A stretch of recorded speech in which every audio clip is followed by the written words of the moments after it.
पश्चिम Asia में चल रही जंग के बीच अमेरिका की न्यूज एजेंसी ब्लूमबर्ग ने एक चौंकाने वाली रिपोर्ट यह कि ईरान के हैकर इजराइल की करीब 50 कंपनियों का डेटा उड़ा चुके हैं। ईरान के हैकरों ने उन कंपनियों के कंप्यूटरों को हैक किया, उनमें मौजूद जरूरी डेटा को पूरी तरह बर्बाद कर दिया। तो इजराइल में साइबर विभाग के सबसे बड़े अधिकारी ने भी इस बात की पुष्टि की। उन्होंने बताया कि ईरान में बैठे हैकरों ने युद्ध के दौरान इजराइल पर साइबर अटैक तेज कर दिए हैं। इजरायली सेना के ठिकानों और अधिकारी भी ईरान के हैकरों के निशाने पर हैं। तो रिपोर्ट में जानकारी दी गई कि ईरान के हैकर इजराइल के कई सैन्य अड्डों पर नजर रख रहे थे, वो भी तब जब ईरान और इजराइल की सेनाएं एक दूसरे पर लगातार हमले करती रहीं। युद्ध के दौरान निगरानी का यह काम सीसीटीवी कैमरों के जरिए भी किया गया, क्योंकि न्यूज एजेंसी ब्लूमबर्ग की खबर है कि ईरान के कुछ हैकरों ने उन सीसीटीवी कैमरों को हैक कर लिया था जो इजरायली सेना के ठिकानों के आसपास लगे थे। तो पहले तो खबरें थी कि इजराइल ने ईरान के सीसीटीवी कैमरे हैक किए थे जब आयतुल्लाह खामनेई को मारा गया था। अब यह खबर है कि ईरान ने भी इजराइल के कई सीसीटीवी कैमरे हैक कर लिए थे जो इजरायली सेना के ठिकानों के आसपास लगे थे, जहां उसके सैनिक तैनात रहते हैं इजराइल के। वहां लगे दर्जनों सीसीटीवी कैमरे हैक कर लिए गए, ऐसा रिपोर्ट में बताया गया। ईरान के हैकरों ने उन कैमरों को अपने कंट्रोल में ले लिया।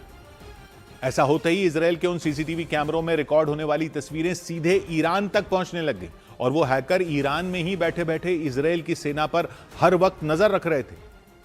तो वो देख रहे थे कि ईरान के एयरबेस पर कितने सैनिक मौजूद हैं, माफ कीजिएगा, इजराइल के एयरबेस पर कितने सैनिक मौजूद हैं, उन्हें कब और कहां भेजा जाता है।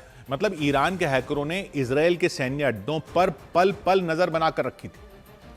युद्ध के जानकार बताते हैं कि विरोधी सेना से जुड़ी इस तरह की जानकारियां लड़ाई में बेहद अहम साबित होती हैं।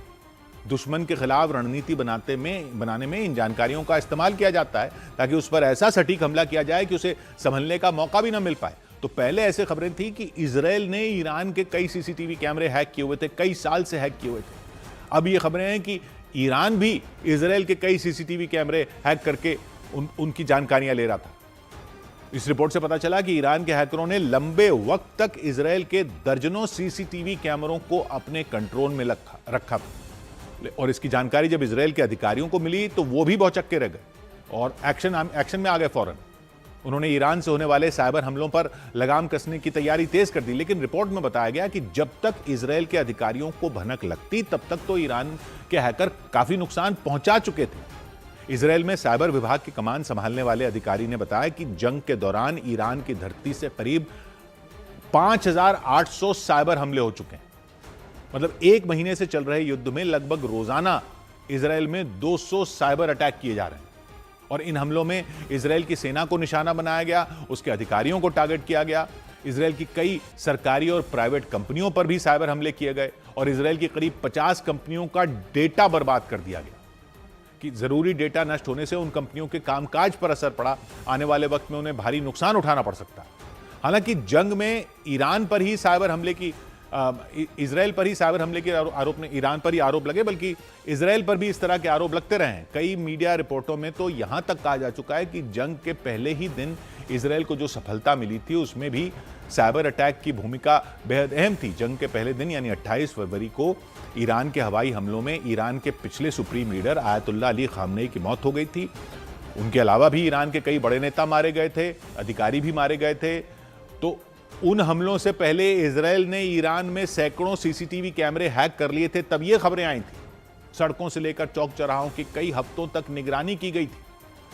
इसी के बाद इजराइल की सेना इतने सटीक हमले करने में कामयाब हुई थी। लेकिन खबर है कि इजराइल की तरह ही ईरान ने भी उसकी सुरक्षा में सेंध लगाकर खलबली मचा दी। मतलब ये युद्ध सिर्फ ड्रोन, मिसाइलों और लड़ाकू विमानों तक ही नहीं रह गया, बल्कि साइबर लड़ाई भी तेज कर दी गई है। सीसीटीवी कैमरे एक दूसरे के देखे जा रहे हैं, उनकी लाइव तस्वीरें देखी जा रही हैं, दुश्मन के कंप्यूटरों को हैक किया जा रहा है, सीसीटीवी कैमरों को हैक कर जासूसी की जा रही है ताकि खुफिया जानकारियां जुटाई जा सकें और दुश्मन को अंदर से कमजोर किया जा सके। उधर स्ट्रेट ऑफ हॉर्मुज में बड़े खतरे को लेकर ब्रिटेन के अखबार फाइनेंशियल टाइम्स की खौफ से भर देने वाली एक रिपोर्ट सामने आई।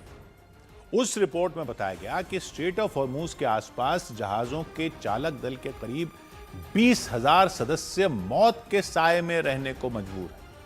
क्योंकि वो लोग समंदर के उस इलाके में फंस चुके हैं जहां किसी भी वक्त बमबारी हो सकती है, कोई आत्मघाती ड्रोन हमला हो सकता है, कोई मिसाइल आकर उनके जहाजों से टकरा सकती है।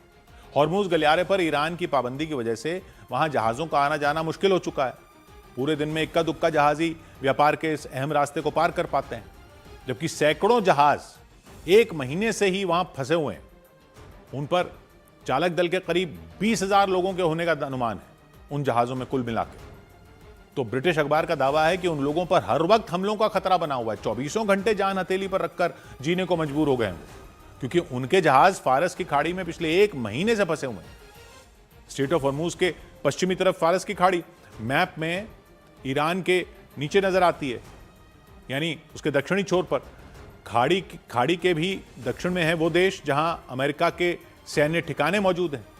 ईरान की तरफ से हमले किए जा रहे हैं। इन देशों में कुवैत है, बहरीन में भी अमेरिका का ठिकाना है, वहां भी ईरान हमले का कोई मौका नहीं चूक रहा। सऊदी अरब और कतर में भी ईरान की सेना हवाई हमले करती आई है। यूएई तो शुरू से ही उसके टारगेट पर है। ईरान की मिसाइलें फारस की खाड़ी को पार किए बिना इन देशों तक नहीं पहुंच सकती, वो खाड़ी के ऊपर से जाती हैं और फिर अलग अलग देशों में फटती हैं। इसीलिए अमेरिका, इजरायल और ईरान की लड़ाई में फारस की खाड़ी भी जंग का एक मैदान बन चुकी है। हॉर्मूज गलियारे पर ईरान ने कब्जा किया तो खाड़ी में फंसे जहाजों का बाहर निकलना मुश्किल हो गया। वो फारस की खाड़ी में ही है। गलियारा फारस की खाड़ी में आने जाने का इकलौता रास्ता है जो अरब सागर में मिलता है, और ईरान की IRGC सेना ने इस रूट पर सख्त पहरा लगा रखा है। उसकी इजाजत के बिना कोई भी जहाज स्ट्रेट ऑफ हॉर्मूज को पार करने का खतरा उठाना नहीं चाहता। ईरान ये धमकी दे चुका है, उससे मंजूरी लिए बिना किसी भी जहाज ने हॉर्मूज गलियारे को पार करने की गलती की तो वो गलती उसे बहुत भारी पड़ेगी, क्योंकि वो जहाज सीधे सीधे ईरान की सेना के निशाने पर आ जाएगा। यानी वो वहां से आगे भी ना जाए और पीछे जाने का रास्ता नहीं है, तो खाड़ी है, तो वो वहां पर फंसे हुए हैं सब। ईरान धमकी दे रहा है कि जो भी जहाज जाएगा सेना उस पर हमले करेगी, बम की तरह फटने वाले ड्रोन मारेगी, मिसाइलें दागेगी। ऐसा हो भी चुका है, क्योंकि जानकारियों से यह पता चला कि युद्ध छिड़ने के बाद से स्ट्रेट ऑफ हॉर्मूज के आसपास 20 से ज्यादा जहाजों पर बारूद की बारिश भी हो चुकी है। हालांकि वो सेना के जहाज नहीं थे, कारोबारी जहाज थे। कच्चा तेल लदा था या उन्होंने गैस या कोई दूसरा सामान ले रखा था। उन जहाजों पर हुए हमलों में चालक दल के 8 सदस्यों की जान जा चुकी है, कई लापता हो चुके हैं।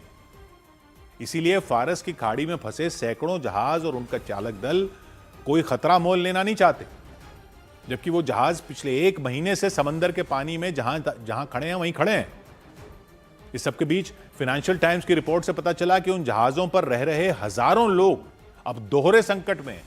एक संकट तो युद्ध में हमलों का है, इसमें जान जा सकती है। दूसरा संकट है खाने पीने का, उसकी भी कमी हो रही है। फारस की खाड़ी में फंसे जहाजों पर खाने पीने का सामान और दूसरी जरूरी चीजें तेजी से खत्म होती जा रही हैं, क्योंकि वो तो रास्ते के लिए थी। अब वो एक महीना हो गया वहीं खड़े हैं। 10, 20 या 50 जहाज नहीं है। फारस की खाड़ी में करीब 1300 बड़े बड़े जहाज फंसे हैं, ऐसी जानकारी है। और चालक दल के लोग जो हैं कुल मिलाकर उन 1300 जहाजों में 20,000 से ज्यादा हैं। तो अखबार की रिपोर्ट में बताया गया उन लोगों के वहां से निकलने का रास्ता जल्द साफ नहीं हुआ तो मुसीबतें और बढ़ सकती हैं, क्योंकि आशंका जताई गई उन जहाजों पर मौजूद खाना खत्म हो गया तो लोगों की भूख से ही जान जा सकती है, मिसाइल से तो क्या जाएगी। यानी फारस की खाड़ी में फंसे जहाजों के एक तरफ कुआं है, दूसरी तरफ खाई है, क्योंकि एक तरफ तो ईरान के हमलों के डर से वो हॉर्मूज गलियारे को पार नहीं कर सकते, दूसरी तरफ अगर लंबे वक्त तक समंदर में रहे तो चालक दल के भूखे मरने की नौबत आ सकती है।